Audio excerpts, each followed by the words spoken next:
Okay, good night. Thank you very much to our new lesson. Today's lesson is again about lamps, but we will look at them from a different angle. Here we can see three lamps. They're different. How do we know they're different?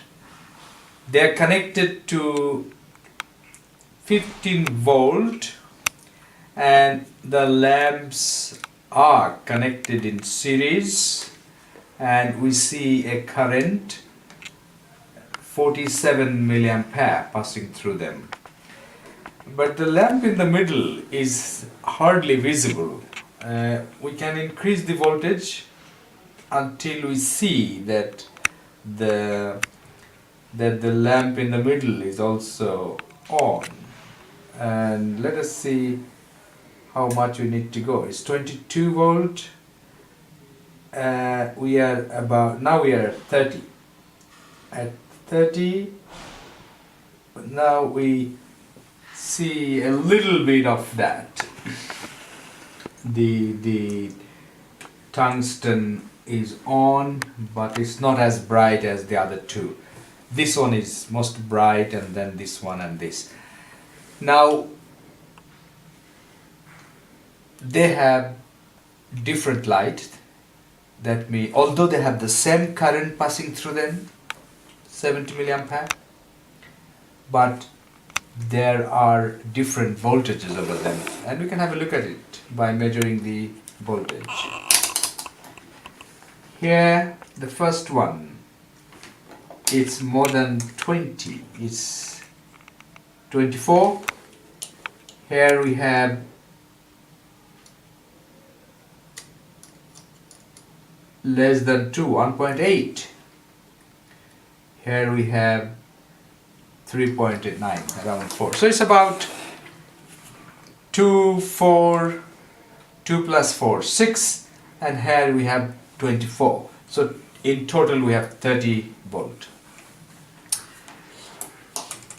Which means they have different resistance. Because same current gives different voltage over them, that means they have different resistance. Right. That's what we will look at it. Now, let me connect these to one lamp, the one that lights most bright. I connect only to one lamp, and we will continue our experiment with this. Now look, let me take, I start with 15 volt here.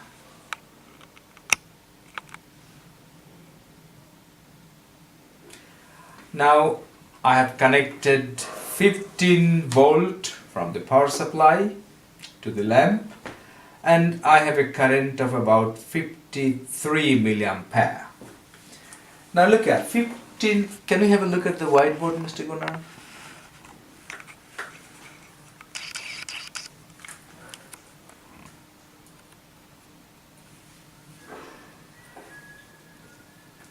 I have 15 volt and the current is now 53.2 milliampere. So the resistance will be from Ohm's law, voltage divided by current. That gives me 283 ohm. Now when I measured this resistance of the bulb, using this volt multimeter, I use it as ohm meter, then I get around about 40 at room temperature, 45 around.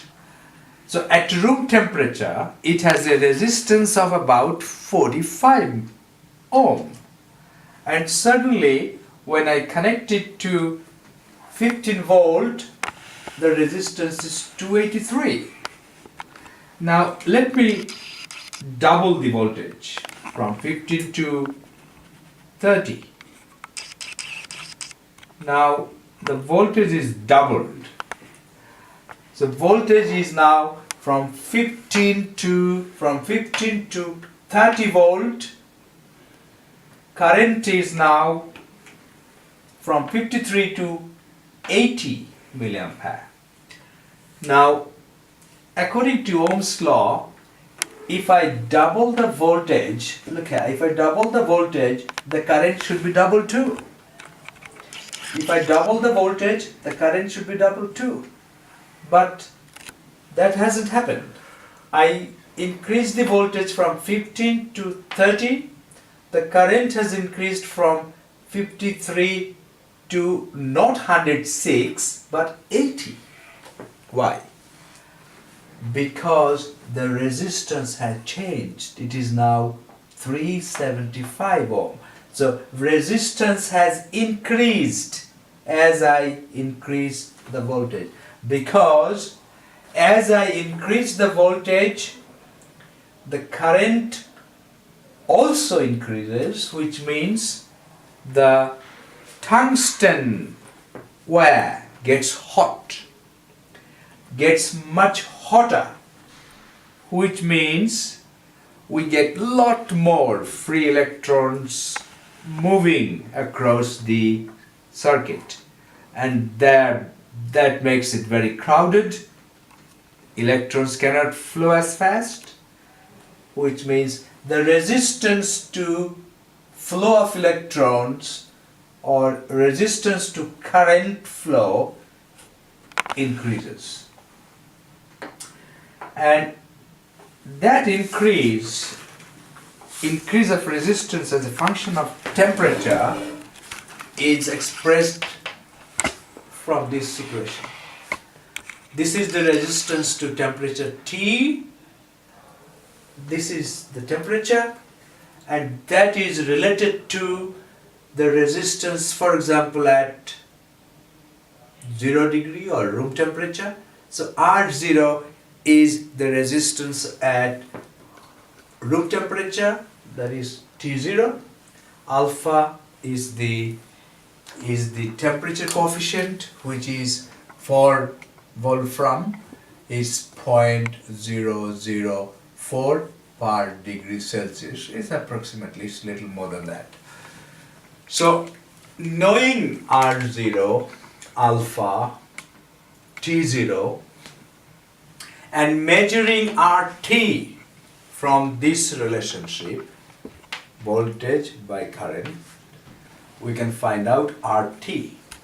So if we know RT from the measurement, these initial values we can find out, alpha is known, then we can find out T. We know the T. And if we do this measurement for several voltages, and then we can see that for each RT we have a new temperature.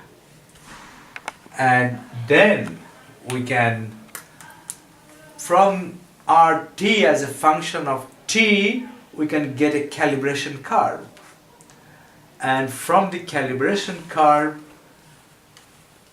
for any voltage, I can find out the temperature of the lamp, how hot the lamp is. Because I just measured the resistance, unknown resistance, from the voltage and current, and from the calibration curve, I can find out the temperature. So, metallic wires can be used as temperature sensor. The ones most suitable for that purpose are, for example, platinum. That is very linear, pretty sensitive, and is used as a temperature sensor. Thank you very much.